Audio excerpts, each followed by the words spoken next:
Okay, today we are going to discuss some numericals based on magnetic effect of current. We have already discussed few more, uh, and let us try to explore some more areas of this chapter. Okay, so I'll start with this question. See, I'm just opening up some areas to think about. Okay, that okay, this question can be, we can think the question in this manner also. That is the most important objective of this kind of classes where we discuss numericals. Okay, so that you can just think. And okay, I was not thinking this question in that way, but this question can also have this kind of angle. Okay, so let's start with that. Let's balance gravity first with magnetic field. How gravity is balanced? Now consider that you have a wire. I am just exaggerating the wire and carrying a current of I. Okay, and this wire has a mass of m. So obviously the earth will pull it downward with the value of m times of g. So the question is, if this is my current I, in which direction and of how much value of magnetic field should I switch on so that it remains in equilibrium? Okay. So the question here is in which direction and how much. So which direction means the force, obviously the ILB force. It has to be a ILB force because it's a current carrying element. Current carrying element will only experience a ILB force. So that force has to be acting in the upward direction. So that we know. So ILB must be equal to m times of g. And from this equation I can find the value of magnetic field. That is how much. Now the question is, in which direction should I switch on the magnetic field? Now if this is my IL, then my thumb should point towards the force. Okay, so the field must be inward, correct? Because I have to, what does the formula says? Formula says IL cross B. So you have to cross your finger towards magnetic field, so that the thumb is the direction of force. So here I know the thumb is the direction of force, and my current is not, my current can be, see, the thumb is in this direction, my current can be in this direction, my current can be in this direction, my current can be in this direction. See, remember the thumb is always upward because I want the force to act in the upward direction. Okay, okay. Now if the current would have been in this direction, I would have stretched my finger in this direction. If the current would have been in this direction, but in this position it is in this direction, so I will stretch like this. Okay, and now this is magnetic field, inside. Okay, so here the magnetic field is inside. Okay, so that's how we find the magnetic field. Now you can also find the direction of magnetic field by using the logic of IL cross B in a vector form. Now your IL, look at here also, IL is in which direction? I cap. IL is in I cap direction. It is in I cap direction, IL. Now B should be in some direction so that the resultant should be in J cap. The resultant should be in J cap. So what should be this unknown value? Just think about it. Write this concept of I, J, K. Now I want I something should give you J. Now I know that I cross K. If I go in this direction is negative. So if I go in this direction, I cross K will give you minus J. So what if I do I cross minus K? So I cross minus K is plus J. So with that logic also I can find. Okay. Finding direction is easy. It's extremely easy provided you have understood a proper way of finding it, for which you need to practice. Okay, so that's the part, the gravity part. Okay, that's where we can think about any question.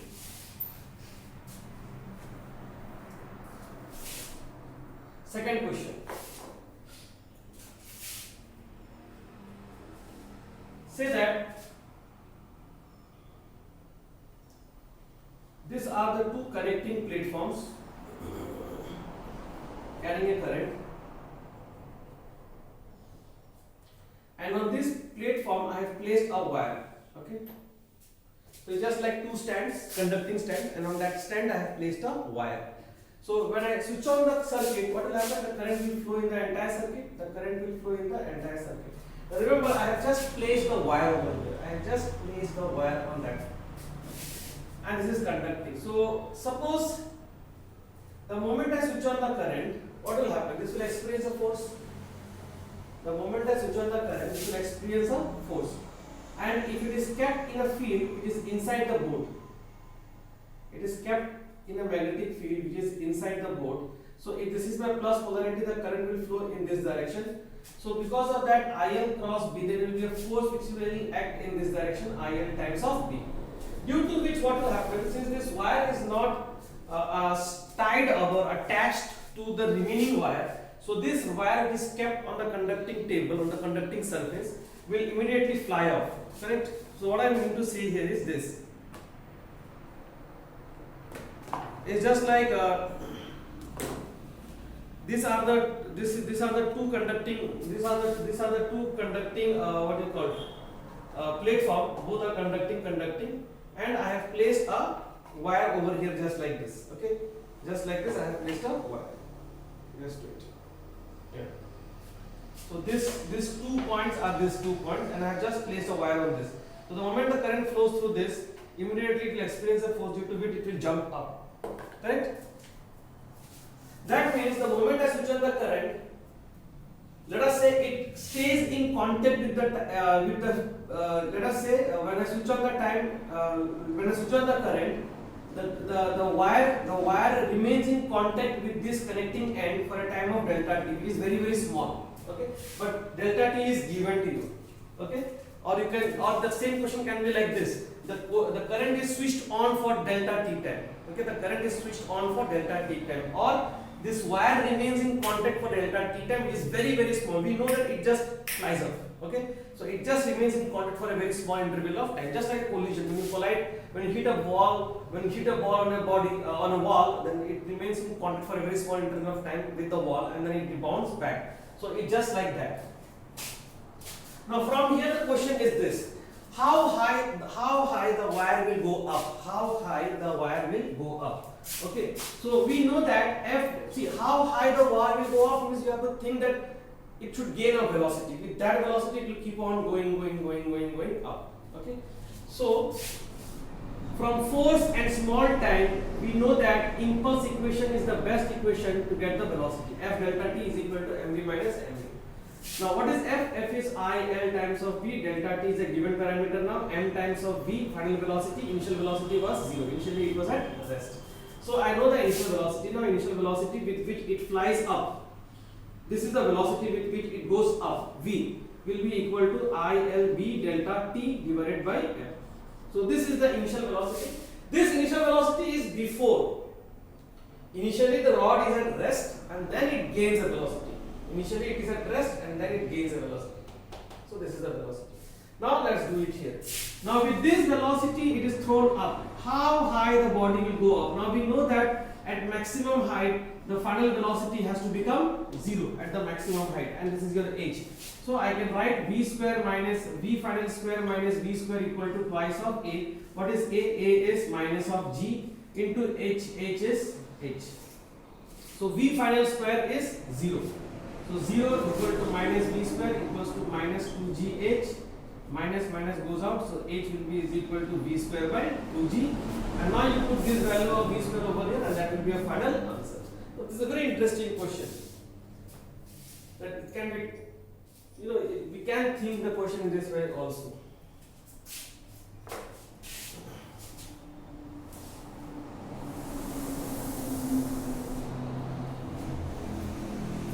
Okay, moving ahead.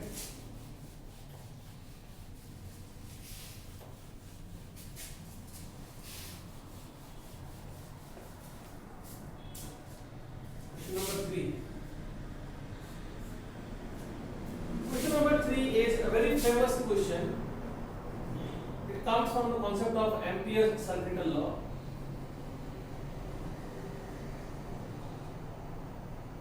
The question says there is a thick wire.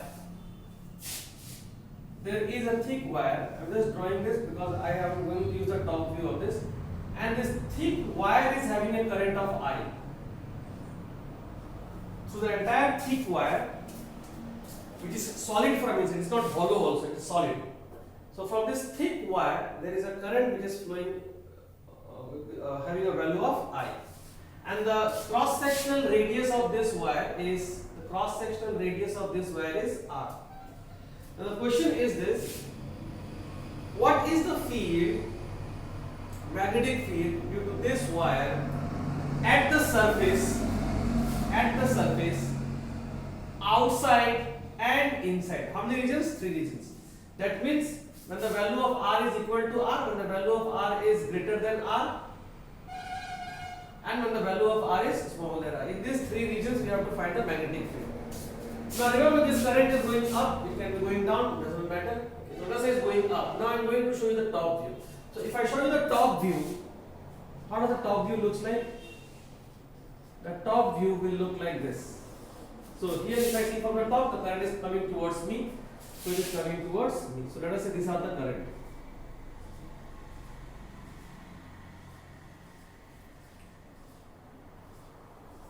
What is this? This dot is not magnetic field. This dot is current coming out. And what is the total current?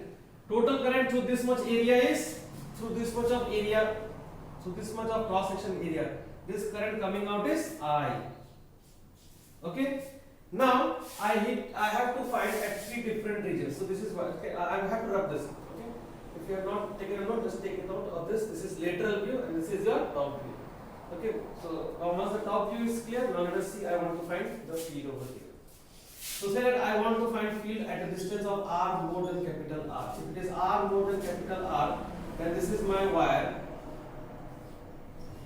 carrying a current of I, total current as I. And from the center, this is my R. At this point, let me consider an ampere loop. This is my ampere loop of radius R. And remember, this has a radius of capital R, which will not be of any use in this case. So if I have to find the field at this particular point, my Ampere's second law says that this is equal to B dot dl is equal to mu naught times of I enclosed. So B dot dl, that is your dl, integral of dl is cos theta. The current is like this, magnetic field will be like this. So magnetic field will be in this. See, remember the current is like this. The straight wire, current is going in this direction. For a straight wire, how do we find magnetic field? Right hand thumb rule. So this is a straight wire, okay, carrying a current in this direction.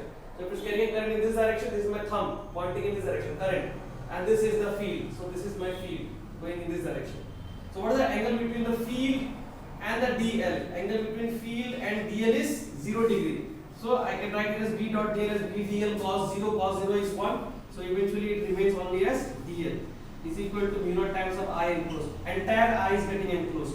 So B dl will be equal to 2 pi small r will be equal to mu naught times of I, and hence B will be equal to mu naught I by 2 pi r. Please note, this is where the important part, inversely proportional to 1 by r. This is a very, very important question. Graph is asked, dependence is asked, many things are asked. Okay.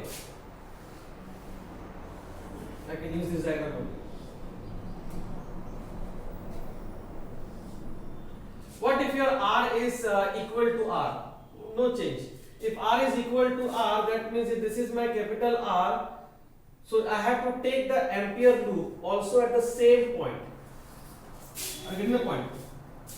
Just think of this R, make the R less and make it equal to R. So if this is your R, then the one for the loop which I will draw, the loop will be also drawn over the same length, over the same radius.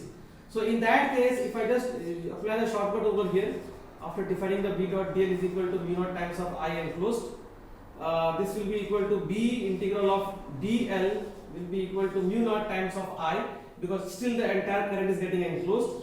So dl is 2 pi capital R is equal to mu naught times of I, and hence B will be is equal to mu naught I by 2 pi capital R.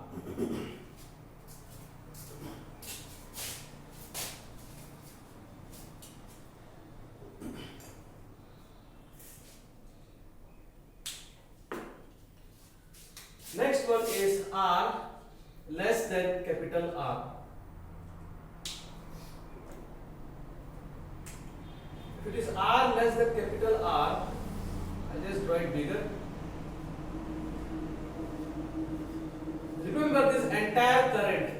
If you do remember, don't forget that this entire current was flowing through a radius of capital R. Okay. So if I have to consider a ampere loop which can be of this shape, or let us say small r, the first thing I have to find is I enclosed. How much is the I enclosed? That is the only trick you have to be learning in this part. Rest is same. I enclosed will be equal to total current was I over how much area? Over an area of pi r square. That was the entire area of this. Through this entire area I was flowing. So what is this? This is current per unit cross section area. Current per unit cross sectional area. Multiply by how much cross section I want. I want the cross section of only pi r square. So this is my I enclosed. This is my I enclosed. You can cancel the pi if you wish. So over here, if I use the Ampere circuital law, B dot dl is equal to mu naught times of I enclosed. I'm just writing E for enclosed. Okay. So this will be equal to B dl. Dl will be equal to, okay, I'll just write here. dl is equal to mu naught times of I enclosed. I enclosed is I pi r square into pi small r square.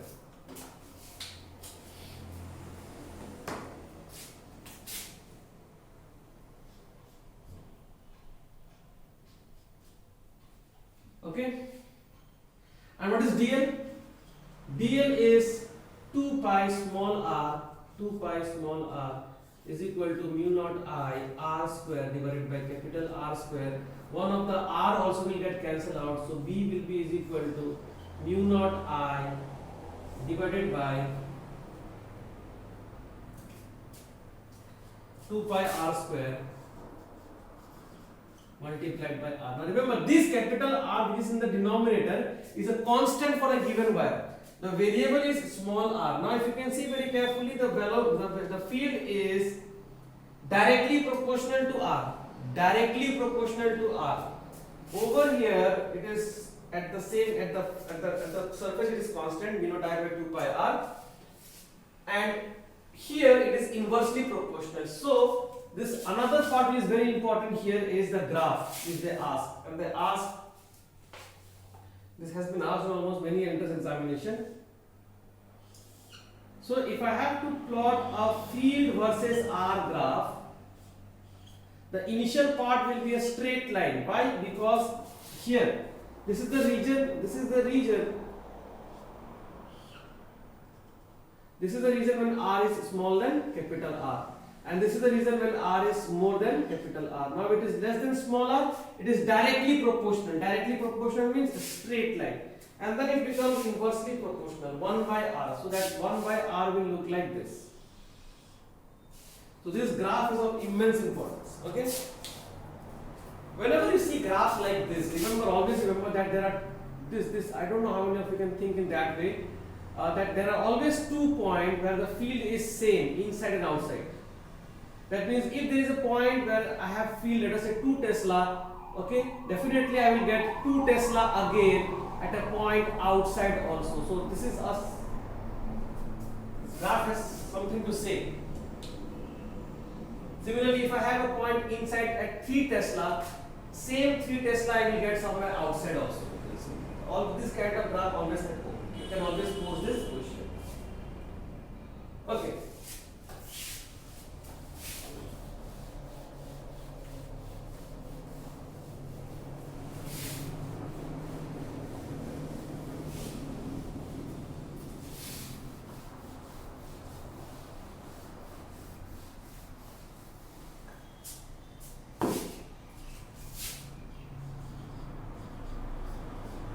Question number 4 is a question which I like very much.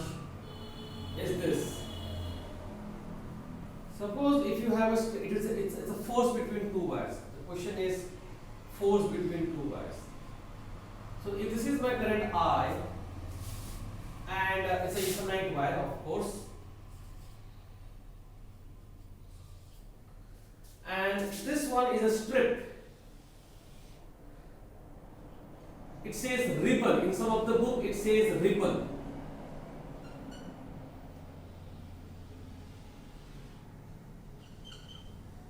Okay. This one is infinite wire and this is a ripple. length, let us say L, and it has a width of D, and this distance is A, and this ribbon is also having a current I dash going in the upward direction. So you have a wire and you have a ribbon, a wire and a ribbon, and you have to find the force. What is the force between them? So I will find the force on the ribbon because of the wire I. Now since this is a two-dimensional object, so obviously I cannot find the field at one particular point. Sorry, my mistake. I cannot just take a one particular point and find the field and then I just multiply with the current and I will say this is my answer. That is not going to happen because of this wire, field here will be different. That means field at point A will be different than the field at the other end over here. So it's a different. So obviously there is only one way out, and there is one integration part. So what we do is this: we consider a small strip over here. We consider a small strip over here in this ribbon.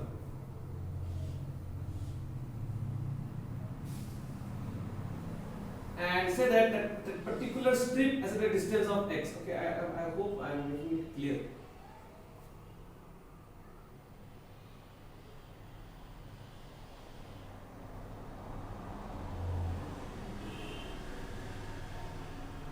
Okay, so consider a strip and a distance of x which has a thickness of dx, which has a thickness of dx. So a strip at a distance of x having a thickness of dx. And it's a small strip. Now, here goes the law. What is the field? Or what is the field due to the wire? The field due to the wire will be equal to how much? The field due to the wire will be equal to mu naught I, because of that wire, divided by 2 pi x at this point, the distance of x. This is a field.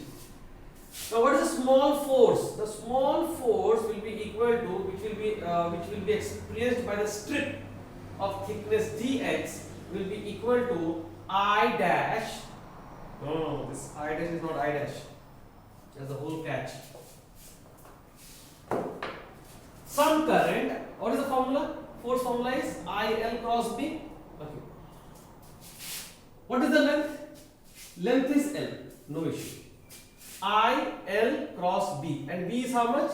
B is mu naught I by 2 pi x.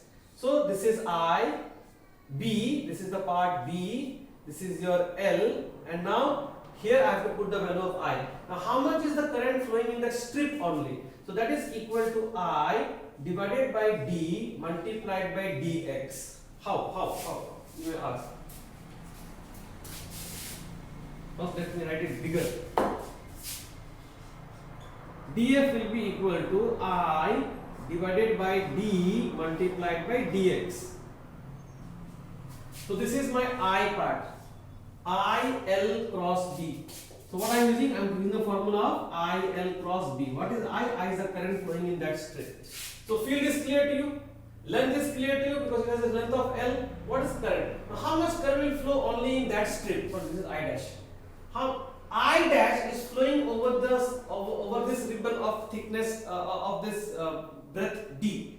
So what is I dash by D? This is current per unit width. I dash divided by D is per unit width multiplied by a width of dx. I will get the current flowing in that dx. So this is current I want to find, and I have this one. So this one is flowing over a width of D, and I want only over a width of dx. Unitary method is the best method to get the value. So df will be equal to, so let's see what we have: constant, I constant, D constant, L constant, mu naught constant, I constant, 2 pi constant. Okay, what is remaining? Remaining is integral of dx by x. to get the total force. From where to where? From this end to this end. Now this end is at a distance of A, and the other end will be at a distance of A plus D. And now we know how to integrate this.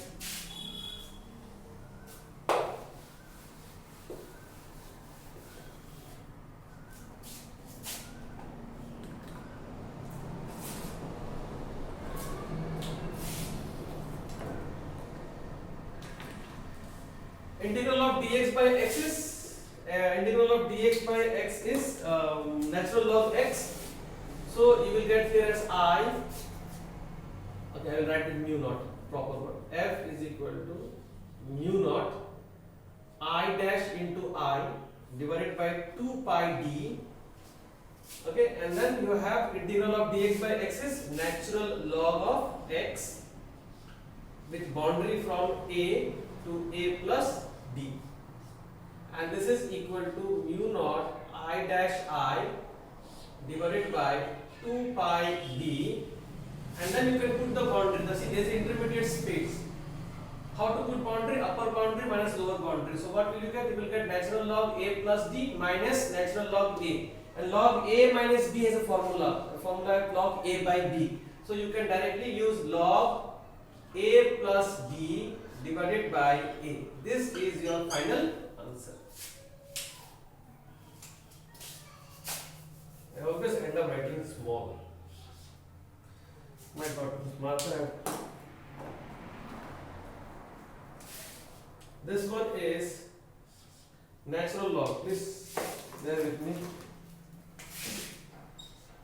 Natural log, okay, and this one will be equal to a plus d divided by a. This is the final answer. Okay, that's a very interesting question.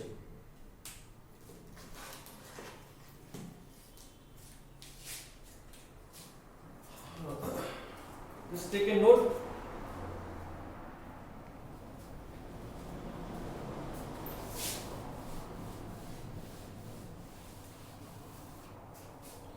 So I will discuss some more questions in the next class.